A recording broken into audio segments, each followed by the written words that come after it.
नमस्कार, स्वागत है आपका। आप देख रहे हैं डीएनए, आपके साथ में हूं राम मोहन शर्मा। इस वक्त एक बड़ी खबर मिल रही है। 28 मार्च तक ईडी रिमांड पर रहेंगे अरविंद केजरीवाल। ईडी को 6 दिन की रिमांड मिली है। कोर्ट ने अरविंद केजरीवाल को ईडी रिमांड पर भेज दिया है। 28 मार्च को दोपहर में 2 बजे उनकी पेशी कराई जाएगी। राउज एवेन्यू कोर्ट ने ईडी रिमांड पर भेजा है। अपना फैसला पहले सुरक्षित रख लिया था राउज एवेन्यू कोर्ट ने, और अब से कुछ ही देर पहले यह फैसला सुनाया गया है। राउज एवेन्यू कोर्ट ने ईडी की रिमांड की जो अर्जी थी उसको मंजूर कर लिया गया है, और 6 दिन के लिए यानी कि 28 तारीख तक अब अरविंद केजरीवाल ईडी की रिमांड पर रहेंगे। 28 मार्च तक ईडी अरविंद केजरीवाल से पूछताछ कर सकेगी। इस वक्त बड़ा अपडेट यह है कि अरविंद केजरीवाल को लेकर ईडी की टीम कोर्ट से निकलकर ईडी मुख्यालय पहुंच चुकी है। यानी कि अरविंद केजरीवाल की नई लोकेशन ईडी मुख्यालय है, और ईडी मुख्यालय में अब ईडी के अधिकारी उनसे पूछताछ कर सकेंगे। उनकी आधिकारिक जो रिमांड अर्जी थी वो मंजूर हो गई है। लंबी बहस आज चली दोनों पक्षों की तरफ से। इसके बाद कोर्ट ने यह फैसला सुरक्षित रख लिया था, और अब 6 दिन की रिमांड अर्जी मंजूर कर ली गई है। इन सब के बीच आम आदमी पार्टी ने यह दावा किया है कि ईडी के पास कोई सबूत नहीं है। मंत्री आतिशी का कहना है कि गवाहों पर दबाव बनाया गया है, गवाहों के सारे बयान फर्जी हैं, हमें कोर्ट पर पूरा भरोसा है, ईडी के पास कोई ठोस तथ्य नहीं है। यह आम आदमी पार्टी का कहना है। गवाहों के सारे बयानों को फर्जी बताया है मंत्री आतिशी ने। ईडी के द्वारा केस करवाए जाते हैं। क्यों? क्योंकि इस देश में पीएमएलए एक ऐसा कानून है जिसके तहत बेल मिलना लगभग असंभव है।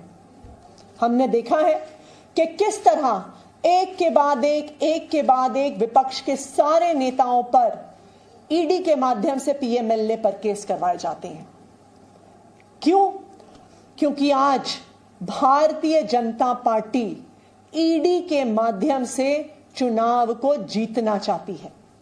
आज भारतीय जनता पार्टी ईडी के पीछे छिपकर चुनाव लड़ने की कोशिश कर रही है। इसका एक उदाहरण हमने मात्र 1 घंटे पहले देखा कि भारतीय जनता पार्टी का मीडिया सेल ईडी द्वारा जमा की गई रिमांड एप्लीकेशन को सारे मीडिया चैनल्स को भेजता है, जैसे कि ED enforcement directorate Bharatiya Janata party का कोई संगठन का हिस्सा है। हम कोर्ट के फैसले से सम्मानपूर्वक असहमत हैं, विनम्रतापूर्वक असहमत हैं। आज के दिन में ईडी के पास कोई सबूत नहीं है। 2 साल की इन्वेस्टिगेशन के बाद भी उन्हें 1 रुपया भी प्रोसीड्स ऑफ क्राइम नहीं मिला है। जो उनका पूरा केस है वो ऐसे विटनेसेस के आधार पर बना हुआ है जिनको पहले गिरफ्तार किया जाता है, उन पे दबाव बनाया जाता है, और फिर आम आदमी पार्टी और अरविंद केजरीवाल के खिलाफ बयान दिए जाते हैं। चाहे राघव मगुंटा हो, चाहे शरद रेड्डी हो, जिनके आधार पर ईडी ने पूरी अपनी रिमांड एप्लीकेशन बनाई है।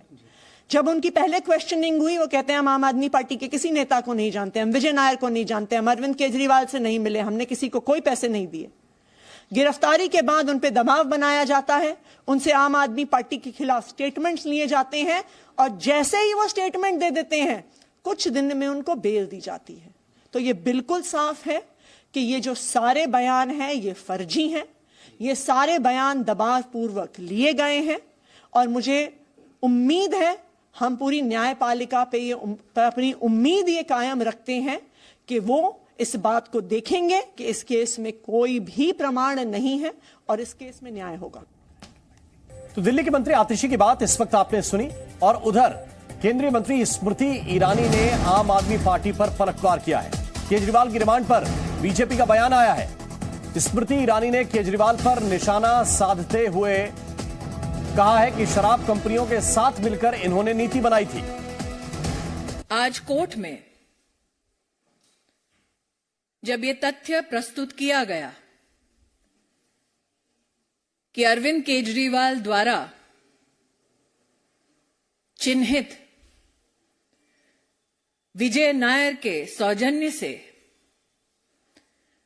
कुछ विशिष्ट शराब कंपनियों ने बैठकर शराब की पॉलिसी बनाई, तो अरविंद केजरीवाल जी के किसी भी वकील ने इस तथ्य का खंडन नहीं किया।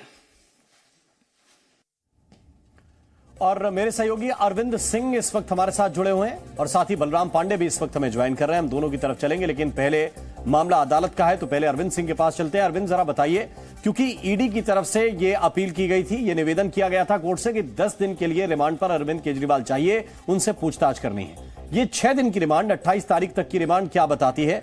क्या कोर्ट को लगता है कि 6 दिन पर्याप्त हैं इस पूछताछ के लिए? देखिए, अमूमन ये होता है राम की जितने दिन की रिमांड मांगी जाती है जरूरी नहीं उतने दिन की रिमांड मिल जाए, क्योंकि जब 6 दिन की रिमांड के बाद अरविंद केजरीवाल की पेशी होगी उस वक्त भी ईडी के पास विकल्प रहेगा कि वो ये कह सकती है कि अभी जांच पूरी नहीं हुई है और पूछताछ करनी है और आगे और रिमांड चाहिए, और उसके बाद कोर्ट आगे भी रिमांड बढ़ाने का आदेश दे सकता है। तो इसमें कोई बहुत अचरज वाली बात नहीं है। आगे भी ईडी के पास विकल्प रहेगा कि वो रिमांड आगे बढ़ाने की मांग करें। आज जो ईडी की तरफ से सबसे बड़ा आरोप लगाया गया वो यही था कि आबकारी नीति को इसलिए इजाद किया गया ताकि गोवा में चुनाव प्रचार के लिए रिश्वत वसूली जा सके।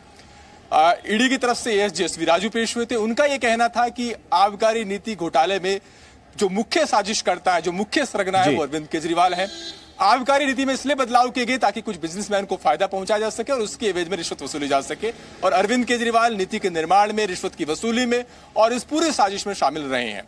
हालांकि उनकी तरफ से अभिषेक मनु सिंह भी पेश हुए और उन्होंने ये साबित करने की कोशिश की कि अगर अरविंद केजरीवाल की भूमिका इतनी ही बड़ी थी तो फिर इस वक्त गिरफ्तारी क्यों हो रही है। उन्होंने टाइमिंग पर सवाल उठाया और कहा कि ईडी राजनीतिक दुर्भावना से काम कर रही है, चुनाव नजदीक है और ऐसे में पार्टी को पूरा अवसर ना मिल पाए, इसलिए इस साजिश के तहत ये कार्रवाई हो रही है। इन दोनों की दलील के बाद कोर्ट ने यह आदेश दिया है 6 दिन की रिमांड। ठीक है, अब हम बलराम के पास चलते हैं। बलराम, इस वक्त आम आदमी पार्टी क्या सोच रही है, आगे की रणनीति क्या है? क्योंकि कम से कम 6 दिन तो अरविंद केजरीवाल को अभी ईडी की रिमांड में ही वक्त गुजारना होगा। बिल्कुल, देखिए, जिस तरीके से कोर्ट ने 28 मार्च तक अरविंद केजरीवाल को ईडी के रिमांड पर भेजा है, उसके बाद आम आदमी पार्टी ने भी अपनी रणनीति तैयार की है कि किस तरीके से हमें आगे काम करना है, किस तरीके से सड़कों पर उतरना है, किस तरीके से जनता के बीच में जाना है। इसकी भी रूपरेखा तय हो चुकी है, क्योंकि जो आम आदमी पार्टी के प्रदेश संयोजक हैं गोपाल राय, वो दिल्ली सरकार में कैबिनेट मंत्री भी हैं।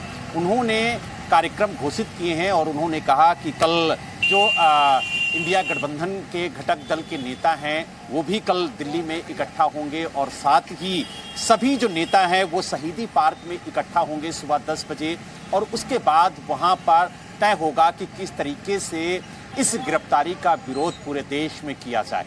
इसके अलावा अगर हम 24 तारीख की बात करें तो 24 मार्च को पुतला दहन का कार्यक्रम आम आदमी पार्टी की तरफ से रखा गया है और ये कहा गया है कि आम आदमी पार्टी पूरे देश में पुतला दहन करेगी इस गिरफ्तारी के विरोध में। इसके अलावा अगर हम 25 तारीख की बात करें तो 25 तारीख को होली का पर्व है, इसलिए आम आदमी पार्टी ने ऐलान किया है कि हम होली का पर्व नहीं मनाएंगे, हम जनता के बीच में जाएंगे और देश को बचाने का आह्वान करेंगे।